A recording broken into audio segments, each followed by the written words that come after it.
اما بعد بن جائے گا تو اچھا رہے گا نا. کہاں پھر اس کے بعد چکر مارتا رہنے. اعوذ باللہ من الشیطان یہ بنداس نہیں ہم بناتے بسم رہے. اللہ الرحمن الرحیم.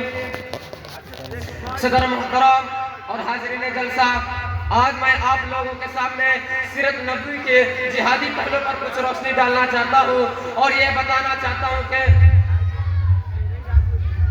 حضور اکرم صلی اللہ علیہ وسلم نے رحمت للعالمین ہونے کے باوجود تلوار کا سہارا کیوں لیا. وہ کیا حالات تھے جن میں آپ نے جہاد کو اپنایا، اور جب اپنایا تو میدان جہاد میں کیا نمایاں کردار ادا کیا. اس لیے کہ حضور صلی اللہ علیہ وسلم کی وہ سیرت نامکمل ہے جس میں آپ کے جہادی پہلو کو نہ بیان کیا جائے. حضور صلی اللہ علیہ وسلم کی وہ سیرت نامکمل ہے جن میں آپ کی غزوات کو نہ بیان کیا جائے.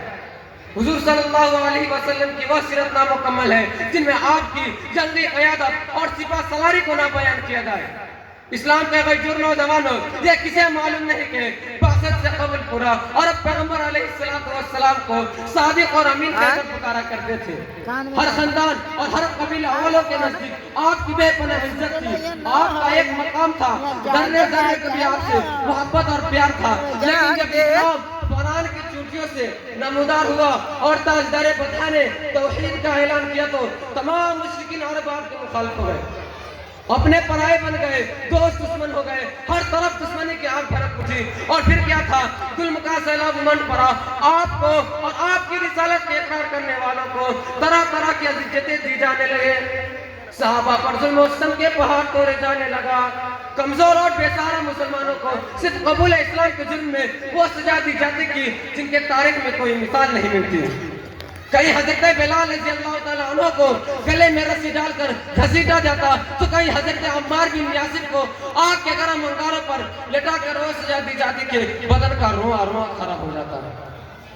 اس حالات میں حضرت صلی اللہ علیہ وسلم نے جب حضرت عمار پر گزرتے تو بے چین ہو جاتے تھے اور فرماتے یا نار کونی بردا وسلاما علی عمار کما کنت علی ابراہیم. اے آگ عمار پر سلامتی کے ساتھ ٹھنڈی ہو جا جس طرح حضرت ابراہیم علیہ السلام پر ٹھنڈی ہوئی تھی. حضرت عمار کے والدہ حضرت سمیہ بہت بری اور ضعیف تھی. وہ بھی کفار مکہ کے ظلم سے نجات نہ پا سکے.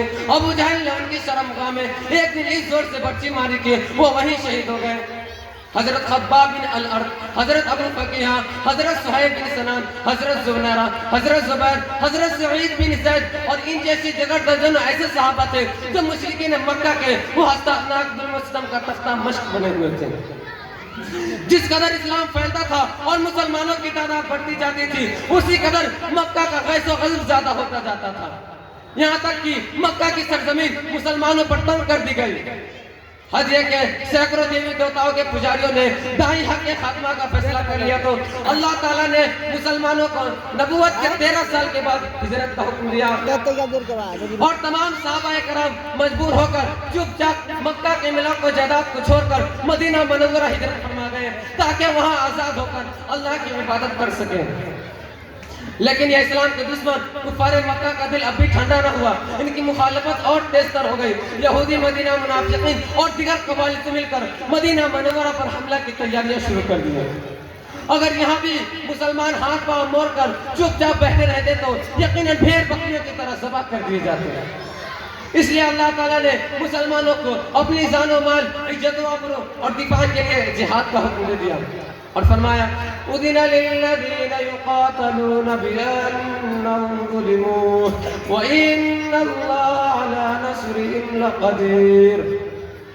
الذین اخرجوا من ديارهم بغير حق إلا أن يقولوا ربنا الله ولولا دفع الله الناس بعضهم ببعض لهدمت صوامع وبيع وصلوات ومساجد يذكر فيها اسم الله كثيرا. جنگ کرنے والوں کو اجازت دی جاتی ہے کیونکہ ان پر ظلم ہو اور خدا ان کی مدد پر بے شک قادر ہے. یہ لوگ اپنے وطن سے بلا وجہ صرف اس لیے نکالے گئے کہ انہوں نے اللہ کو اپنا رب مان لیا ہے. اور اگر بعض لوگوں حملہ آوروں کو بعض لوگوں مسلمانوں سے اللہ دفاع نہ کراتا تو ضرور عیسائیوں کے گرجے اور یہودیوں کے معابد ترسا کے مندر اور مسلمانوں کی مسجدیں جن میں اسم الہی کا ذکر کثیر ہوتی ہے گرا دی جاتے. یہی وہ حالات ہیں جنہیں مجبور ہو کر مسلسل 14 سال صبر و تحمل کے بعد حضور اکرم صلی اللہ علیہ وسلم نے جہاد کو اپنایا تھا.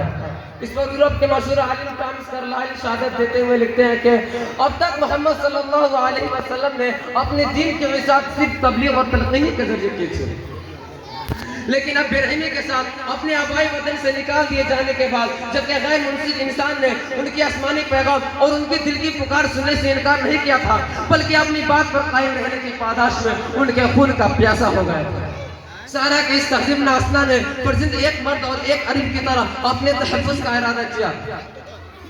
میرا عزیز دوستو، اس میں کوئی شبہ نہیں کہ اسلام امن و امان کا پیغام لے کر آیا ہے. اسلام اپنے ماننے والوں کو صلح و آشتی کا سبق پڑھاتا ہے. اسلام اپنے متبعین کو محبت و الفت اخوت و بھائی چارگی کا درس دیتا ہے. اسلام اپنے پیروکاروں کو اخلاق عالیہ عفو و کرم کی تعلیم دیتا ہے. اس لیے کہ اسلام نام ہے امن و امان کا، اسلام نام ہے صلح و آشتی کا، اسلام نام ہے اخوت و محبت کا، اسلام نام ہے عدل و انصاف کا، اسلام نام ہے اخلاق و کردار کا. اسلام کو شر و فساد خون ریزی وسواکی سے کوئی واسطہ نہیں. اسلام کو تلوار سے کوئی سروکار نہیں. اسلام پھیلائے اخلاق سے تلوار سے نہیں. پورے دور نبوت میں ایک واقعہ بھی ایسا نہیں کہ قبول اسلام کے لیے کسی کے گردن پر تلوار چلائی گئی، اسلام کے لیے کسی کو مجبور کیا گیا ہو. اگر اس کا تمہیں اقرار نہیں تو پھر ہمیں بتاؤ حضرت ابو بکر جیسے وجیہ انسان کو اسلام پر کس نے مجبور کیا تھا؟ حضرت عمر جیسے جری اور بہادر انسان کو اسلام پر کس نے مجبور کیا تھا؟ حضرت عثمان غنی جیسے صاحب ثروت شخص کو اسلام پر کس نے مجبور کیا تھا؟ حضرت علی جیسے فاتح خیبر کو اسلام پر کس نے مجبور کیا تھا؟ حضرت حمزہ جیسے طاقتور انسان کو اسلام پر کس نے مجبور کیا تھا؟ حضرت خالد بن ولید جیسے سپاہ سالار کو اسلام پر کس نے مجبور کیا تھا؟ ساجد نجاش جیسے صاحب سلطنت کو اسلام پر کس نے مجبور کیا تھا؟ ابو سفیان جیسے دشمن اسلام کو اسلام پر کس نے مجبور کیا تھا؟ اور ذرا یہ بھی بتاتے چلنا کہ 10 ہجری کے بعد وفد زوازن، وفد ثقیف، وفد بنی عامر، وفد عبداللہ قیس اور دیگر قبائل عرب سے آنے والے وفود کو اسلام پر کس نے مجبور کیا تھا؟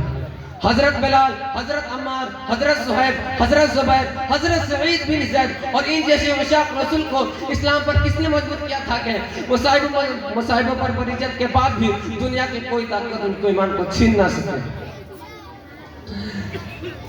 ایمان کو چھین نہ سکے.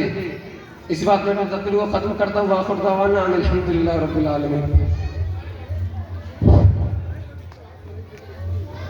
یہ تھے محمد عالم صاحب جو سیرت النبی صلی اللہ علیہ وسلم پر تقریر کر رہے تھے، اور ہم سب